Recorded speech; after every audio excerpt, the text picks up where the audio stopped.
अस्सलाम वालेकुम नाज़रीन, मैं हूं उस्मान। आप देख रहे हैं सीखेंगे यूट्यूब चैनल। तो आज बात करेंगे मिल्क साथ में बात करेंगे हम पिछले होने वाले इंतहाई अहम वाक़यात के ऊपर जो कि पिछले चंद में रोनमा हुए थे। तो उसमें से बात करेंगे हम पीटीआई चेयरमैन इमरान खान साहब की गिरफ्तारी के वाले से। तो हुआ कुछ हुआ था कि पीटीआई चेयरमैन इमरान खान साहब को वो इस्लामाबाद हाईकोर्ट के आता इदारे से जो था वो गिरफ्तार किया गया था अलकादी ट्रस्ट केस में। तो उसके बाद 9 मई का इंतहाई अफसोसनाक वाक़या पेश आया और जिसमें जलाओ गिराव हुआ और मुख्तलिफ पुरतशद्दुद वाक़यात जो थे वो रोनमा हुए। तो जिसकी जितनी मुसम्मत की जाए वो कम है और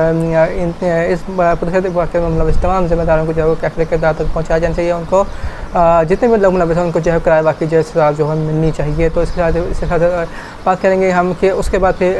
कुछ कि फिर चीफ जस्टिस पाकिस्तान उमर बंदियार साहब ने जो था वो पीटीआई चेयरमैन खान से था वो उनकी दरख्वास्त पर उनकी समात की और फिर वो रिहा करने का जो था उन्होंने हुक्म दिया। तो उसके बाद फिर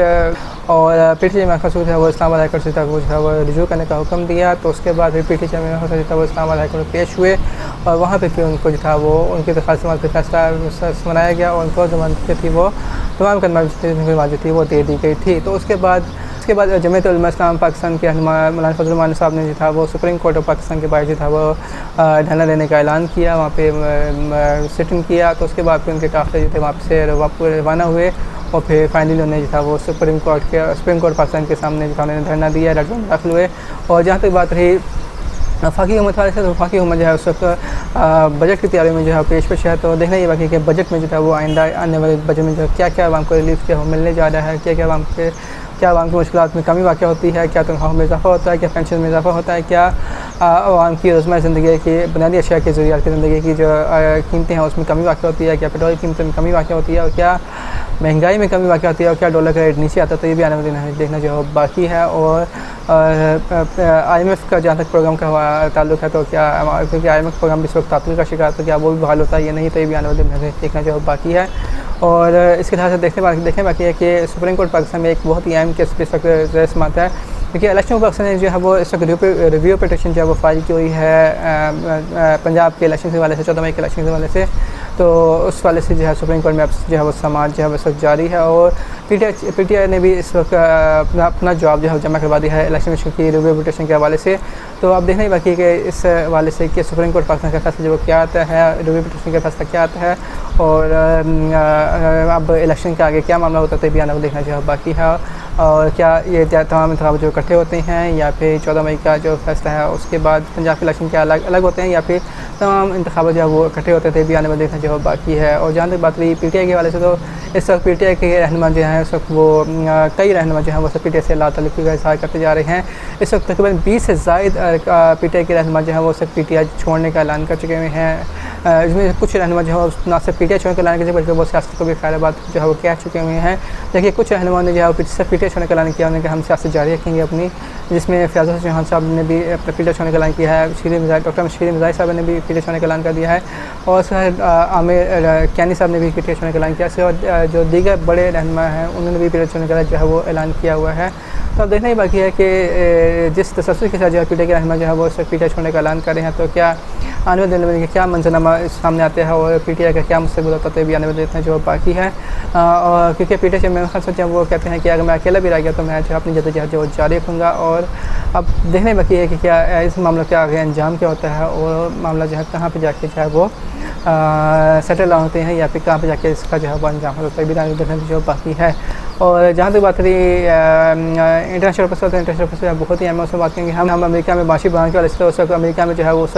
वक्त डेट सीलिंग का जो मामला है यानी कि कर्ज़ों की जो लिमिट है उसका जो मामला है वो उस वक्त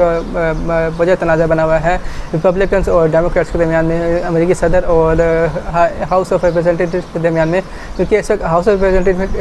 रिप्रेजेंटेटिव में जो है वो सब रिपब्लिकन्स की मेजॉरिटी है, तो इस वजह से जो है अमेरिकी सदर जो बाइडेन साहब को जो कि डेमोक्रेट्स के सदर हैं तो उनको जो है शदीद मुश्किल का सामना करना पड़ रहा है। क्योंकि होता यह है कि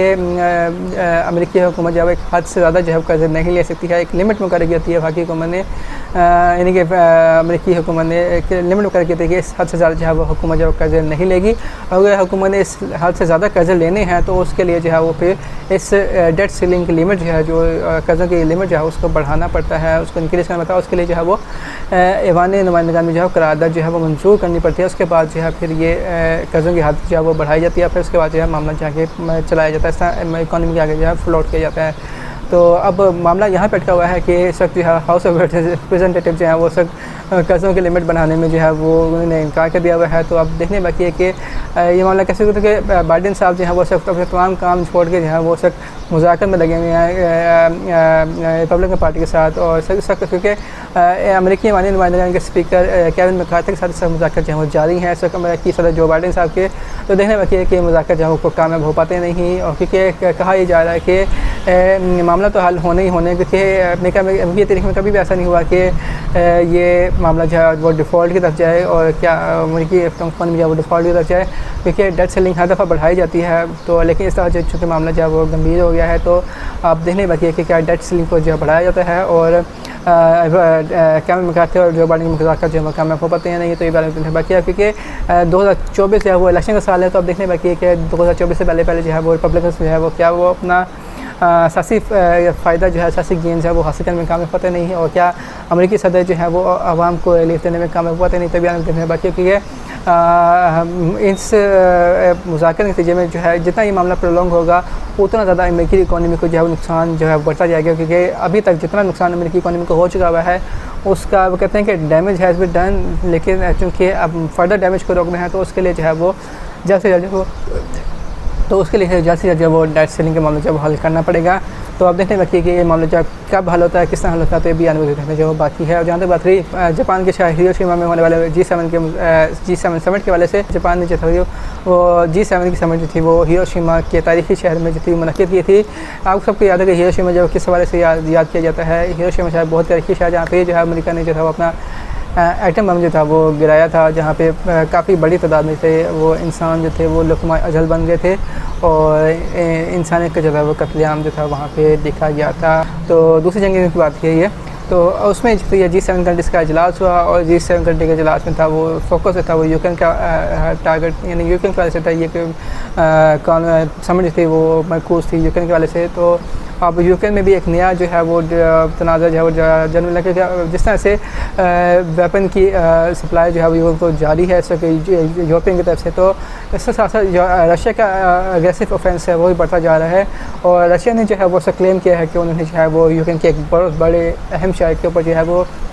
यानी कि बखमुत शहर जो है उसके ऊपर जो है रशिया जब क्लेम करे कि उसने उस शहर का जो है मुकम्मल तौर पर कंट्रोल जो है वो संभाल लिया हुआ है, जबकि दूसरी तरफ जो है यूक्रेन के सदर जो है वो उसको डिनाई कर रहे हैं, कहते हैं कि नहीं, शहर का कंट्रोल रशिया के पास नहीं है। हाँ, अलबत्ता तमाम बिल्डिंग्स जो हैं तो तबाह हो चुकी हुई हैं शहर की, और जो है वहाँ पर जो है उस वक्त कोई जो है वो यानी कि आबादी नहीं है। तो इस वाले से यानी कि इनडायरेक्टली जो है यूक्रेन के सदर जो है वो शायद ये कहना चाह रहे हैं कि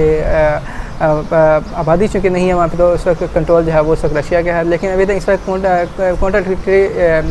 न्यूज़ जो है इसको तरफ से आ रही हैं, लेकिन रशिया जो है वो उसका क्लेम कर रहा है कि हम उसने इस शहर का जो है वो मुकम्मल तौर पर कंट्रोल जो है संभाल लिया हुआ है। तो देखना ये बाकी है कि जितना अमेरिका जो है वो वेपन सप्लाई जितना अमेरिका जो है वेपन सप्लाई कर रहा है यूक्रेन को, उतना ही रशिया जो है वो अपना ऑफेंसिव स्ट्राइक जो है वो बढ़ाता जा रहा है। तो देखना ही बाकी है कि अब ये मामला किस तरह चाहते हैं, क्या यूक्रेन की जंग ख़त्म होती है या फिर खुदा न खास्ता आगे जो है वो बढ़ती जाती है, तभी आने को देखना है बाकी है। और जहाँ तक तीसरा जो हम टॉपिक है वो भी बहुत ही अहम है, उसमें बात करेंगे हम G20 के इजलास के वाले जो कि बहुत ही मुतनाज़ इलाके में जो है मुनक़िद हो रहा है। तो उस वाले से बताते हैं कि इंडिया का जो है वो बड़ा शदीद धचका पहुंचा है, और इंडिया के तमाम जो है वो नापाक अज़ाइम जो है वो सब खाक में मिल गए हैं, जब तमाम बड़े ममालिक ने इंक्लूडिंग चाइना, सऊदी अरब, मिस्र और तुर्की और दीगर तमाम अहम ममालिक ने जो है वो इस वक्त G20 के इजलास में शिरकत करने से माज़रत ज़ाहिर कर ली है, बल्कि उन्होंने बाइकआउट करने का ऐलान किया है इस G20 के इजलास का, जो कि इंडिया के लिए बहुत ही बड़ा धब्बा है। और इंडिया को भी चाहिए था कि वो इस मुतनाज़ा इलाके में जो है वो अपना इस इतना अहम इजलास जो है वो ना रखता, क्योंकि ये कश्मीर जो है वो इंटरनेशनल डिस्प्यूटेड टेरिटरी है बिटवीन पाकिस्तान और इंडिया, और अक़वाम मुत्तहिदा के आदमी जो है इस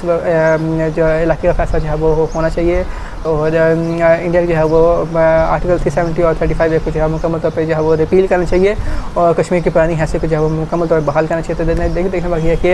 अब देखने बाकी है कि इंडिया जो है वो अब क्या वेन्यू जो है वो चेंज करता है, या मज़ीद जो ममालिक जो है वो इस G20 के बाइकआउट का जो है ऐलान करते थे भी आने में देखने जो बाकी है। तो इन्हीं दुआ से वीडियो पसंद है तो इस वीडियो को लाइक कीजिए, चैनल को सब्सक्राइब कीजिए, कमेंट सेक्शन में जाकर और हमें अपनी दुआ में याद रखिएगा। पाकिस्तान जिंदाबाद, खुदा हाफ़िज़।